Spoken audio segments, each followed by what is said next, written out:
Right then. We can't end this show without me claiming that there is a game for Steve. Is that a pun? And he actually does know what the game is. Is that a play on words that you said it's a game? It is the game. There you go. And it's kind of... Right, okay, so like a day or two ago, I think we shared this because we've got a WSI group, basically, a few of us. And I shared this with the group, and it was a video profile from Complex that they do trainers, shoes, sneakers, as you would call them, for the most part. And they do a lot of wrestlers. Some AEW as well, but mostly WWE, I think. I think I might have seen Young Bucks on there. But anyway, they've also done like a valuation video of some of the more interesting objects from wrestling history that happen to be in the new Stamford, Connecticut WWE headquarters. And they had 10 different objects that they then put on the screen, estimated valuation. And I wanted to show Stevie these objects and for him to guess, and don't just say like $1 billion per item, a genuine guess of what you think somebody out there has estimated these objects for, price-wise. So you ready? Sounds like fun. Are you ready? Yeah, you're opening up WrestleMania, aren't you? Hey, by the way, I got to find out the new address for Titan Towers because I still got mail up until 2025 at the old one. 1241 East. Really? 1241 East Main Street, 4th floor, Town Relations. Good. I think they only moved over the road, so, it won't be too far. I'm sure that's why I don't get a royalty check anymore. Well, actually, a few reasons, probably. This show being one of them. We're back. Not that we went anywhere. So here it is. 10 screen grabs and their evaluations that I will reveal onto you. So the beginning portion of the video is just some shelving next to a fully erected, constructed, working wrestling ring in some room. And by the way, Eddie Guerrero's behind that thing. He certainly is, in fact. He was probably in WCW when they went that day, in fact, to Nitro. This is D-Generation X's one of their helmets when they went to invade WCW at the Norfolk Scope, was it? I know one of them was at the Norfolk Scope. Somewhere in like April, May of 1998. Stevie, what do you think this mystery... We don't even know who's evaluated. It's probably Triple H put a price on it, for all we know. What do you think they valued the helmet for? A nice even round number would be $10,000. $10,000. Is Stevie right? $8,000. Not a bad guess at all. Thank you. How about that? Next up. This is amazing, because I was wondering, why have they got this smelly old Halliburton hanging about? It says, I'm not deaf, I'm ignoring you. If I wanted to hear from an asshole, I would have farted. This is Andre the Giant's Halliburton that he carried around for him for years. What do you think?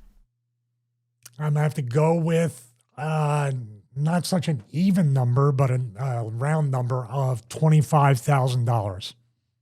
$25,000. Are you near enough?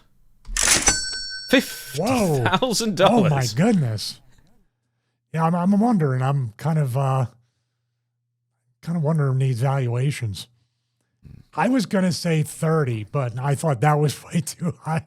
All right, 50. So I guessed 10 and 25, so a total of 35, but we have a total of 58 in reality.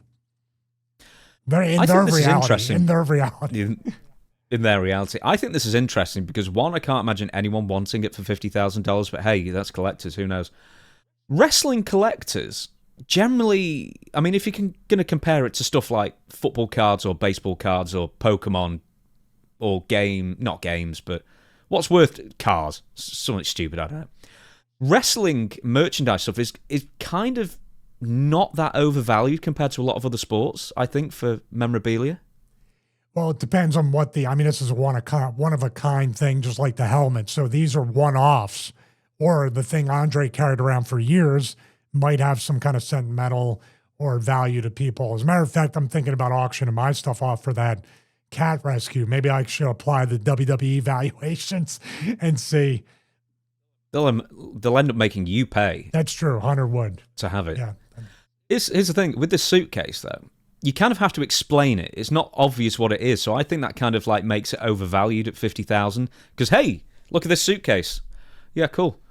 But then, no, it was on. You know, you kind of have to like give the lore behind it before people go, ooh. Yeah, no stickers. Those stickers don't quite increase the value for me, especially what they say.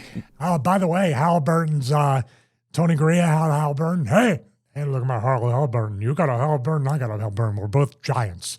But that actually put some PTSD on me because I spoke about Perry in the last episode.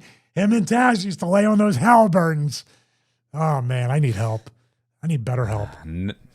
Next up. This hat and eye arrangement that Rhea Ripley wore at a WrestleMania. That's tough because it's not like Andre or the big moment for DX. I'd have to go just an even 10,000, but I don't think it's personally worth that. But it's a WrestleMania worn thing, one of a kind. I would say 10. $15,000, the crown and I don't mean, yeah, that's nowhere near as iconic as anything, really. 15. In this. Wow. Yeah. Next up, Cody Rhodes entrance mask / motorcycle. Do you remember that entrance being kind of not well received whatsoever? I kind of remember people thinking, it's a bit of a weird one. Which one was this? Not the initial one against Seth at WrestleMania. Was the next WrestleMania? No, it's this year. It's this year against Travis Scott. And to a lesser extent, John Cena. That's true. Travis Scott saved that show, didn't he?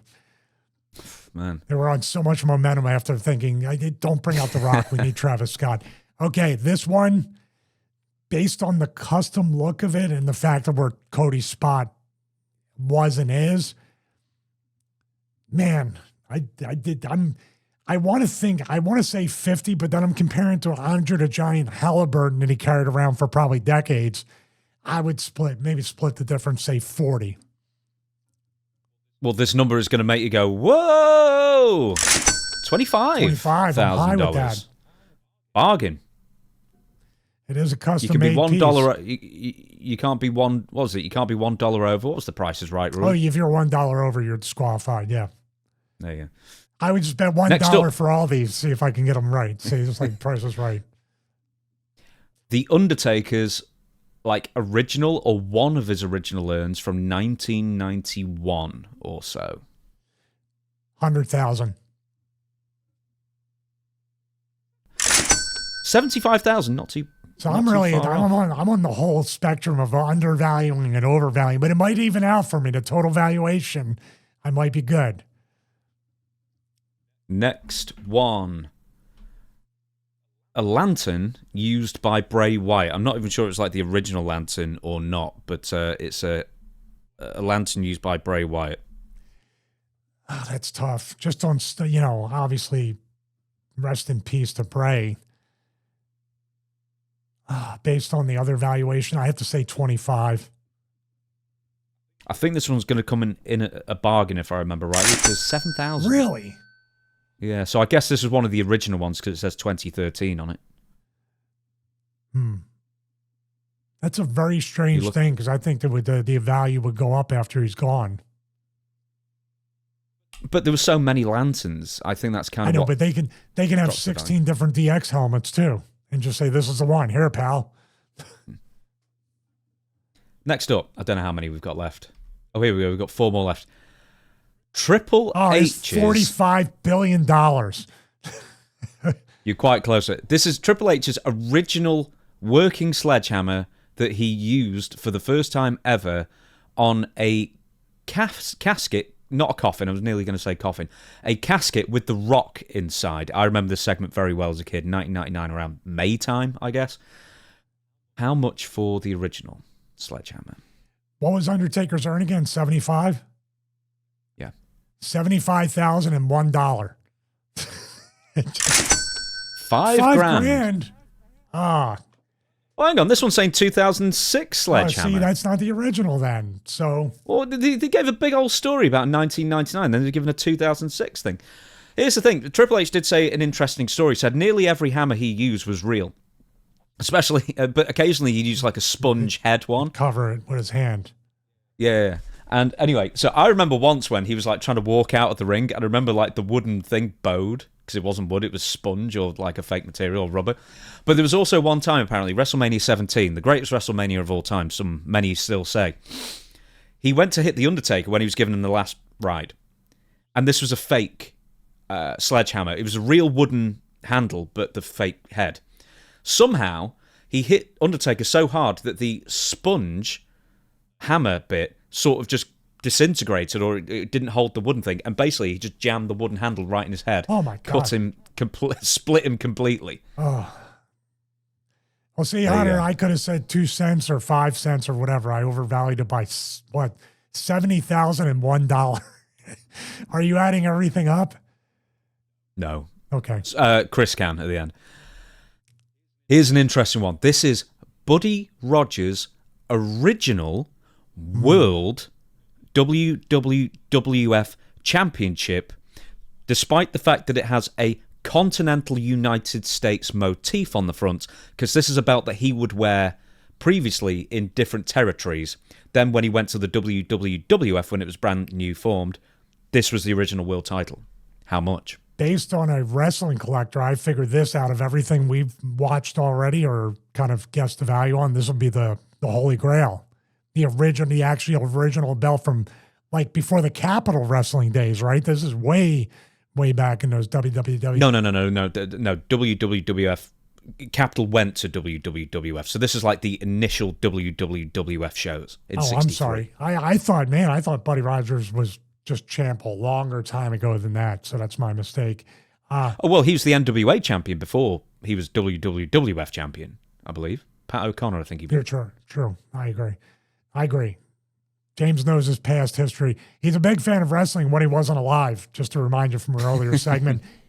God, man, I want to say this is the most expensive one at all, but I'm not sure. I have to just go even at 50 grand. $150,000. I was going to guess 100, which was still super low, but it's worth. That's a one of a kind. I can see that thing. 53 to 63. You're not a mad collector, and neither am I about this kind of thing. But like that would be. I would, not just for the monetary value. I would treasure that. Now you're holding wrestling history, literal wrestling history with that. Yeah, I can appreciate that.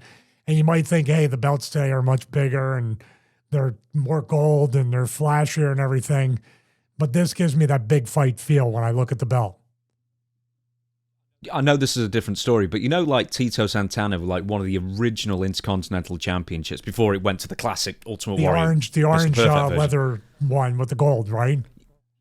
There was I think it was like a reddy orange one that Morocco had. Then it went to a green back one. I can't remember which way. Whichever one it was. Anyway, Tito had one of the belts, and they were going to replace the belt. And he saw the old one. He saw like the leather was getting tatty. Threw it away. The original belt he just threw away. Oh.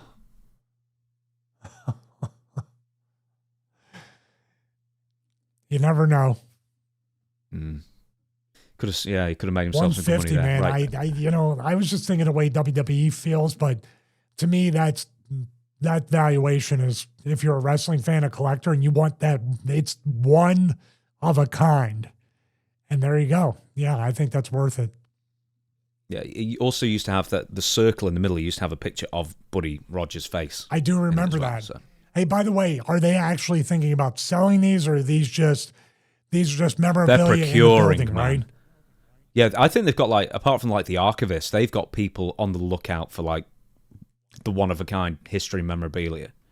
So, and I'll say this: you cannot fault Triple H for his love of wanting to actually keep all this. And the display they showed on the Complex YouTube video was just so glossy and glorious how they've presented them all. They're great. We've got two more. Helpfully, I've written Andre the Giant's boots. I think I could have figured that out by the size of the boot. Thank you, though, James. Sometimes you don't need a visual aid. Well, if the Halliburton went for 50, this got to go for 100. 100,000. 50 grand a boot. Yeah, but the Halliburton, but he wore these to wrestle. That has to be worth more. Let's have a look. $120,000. So from the early 1970s to the early 80s. So I was going to say, surely he would have had loads of pairs of boots, but I mean, it's not like you can just pick it up off the shelf. I mean, you can't pick up wrestling boots off the shelf anyway, but for this size. Let me ask you this question. It says early 70s to 80s, which obviously does not include WrestleMania 3. It says 1970s to early 80s. I made the exact same mistake there as well with that. No, what I'm saying, he did not wear these at WrestleMania 3, correct? No. They would have been worth. They would have been worth an easy 150 to 200 if these were the boots he wore at WrestleMania 3. Yeah, it'd be good if they could ascribe these boots to like a specific match, like the Killer Khan match or something like that. But he did work Hogan in these boots before. Didn't they have Shea Stadium in Puerto Rico? They worked big shows, stadium shows against each other. I bet he definitely wore them during those. Yeah, I'd suspect so. If he only had one pair of boots, that is. But, I mean, how many pairs of boots... Not changing them for like color or whatever, but how long would a pair of boots last? Well, the boots themselves, unless the top and the laces you would replace from time to time, you'd keep that leather as, kind of in good condition as possible, but you change out the soles. You have what they call iron crepe soles. Most soles have tread. These soles are flat. So when you kick, and also for stability and not rolling your ankle and stuff like that, but that's where you would find a shoe repair shop and get new iron crepe soles. So essentially, if you take care, Andre could have had the same pair of boots, but switched out the soles and the laces. And Larry Zbyszko was famous for saying you use parachute cord because it never breaks and you use it longer. So boots can last you a whole career. You can get them reconditioned, new soles, new laces, and that's about it. And then, of course, the insoles, you would replace those as well. And the last one on the list. Oh, $14 billion. Triple H's skull from one of the WrestleMania 22. He said, oh, well done. I think, there's another WrestleMania where Sasha Banks, or Sasha Bank as they call her on NFL on Fox, and Charlotte, before they debuted and they were still in NXT, were like the women that took the stuff off of Triple H. I know WrestleMania 22, it might have been there, but he definitely did the throne in the King of Kings and everything then.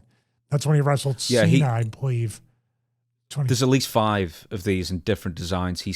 Triple H said that he gave one to Kirk Hammett from Metallica as a thank you for Metallica letting him use... I can't remember what he said. For whom it wasn't for whom the bell tolls, I don't think, but it's one of the big songs. So they had a quid pro quo thing going on there, like Vince and Sean, allegedly. So, realistically, how much do you think this resin skull thing that's perched atop Triple H's head went for? Now, you said there was multiple ones. All different designs, but yeah, he didn't only just do this once, I should say. I think there were 4 on the shelf. I'd still go in the even 50. Now, I want to say 25, but I'll say 50. $60,000. WrestleMania 30. Was that the one with the Undertaker in the Hell in a Cell? No. 30 was the one where he wrestled Daniel Bryan on the Open, and then Daniel Bryan won the title. Yeah. Of course he did. There you go then. You got quite close. Did you get one right? No, I don't think I got one. I got close. I got within 2,000 of the helmet. I said 10, and then so I think for my over-under, I'm about on par with the total valuation of everything that they have right here. What are we talking about? About at least $500,000 of what we showed, if not more? Well, boots were 120. The belt was 150, so that's 270 in just 2 items there. 60, so that's 330. Do I have to go through them all? No, I think we're about 400,000 or 500,000 in. Okay, 8, 58, 68, 73, 93, 98, 103, 173, 180. Oh God, they make it easy now. 180. 185, 285, 335, 435, 455, $515,000. That's pretty good arithmetic, I think you'll find, Stevie, there. Thank you. No Common Core math here, baby.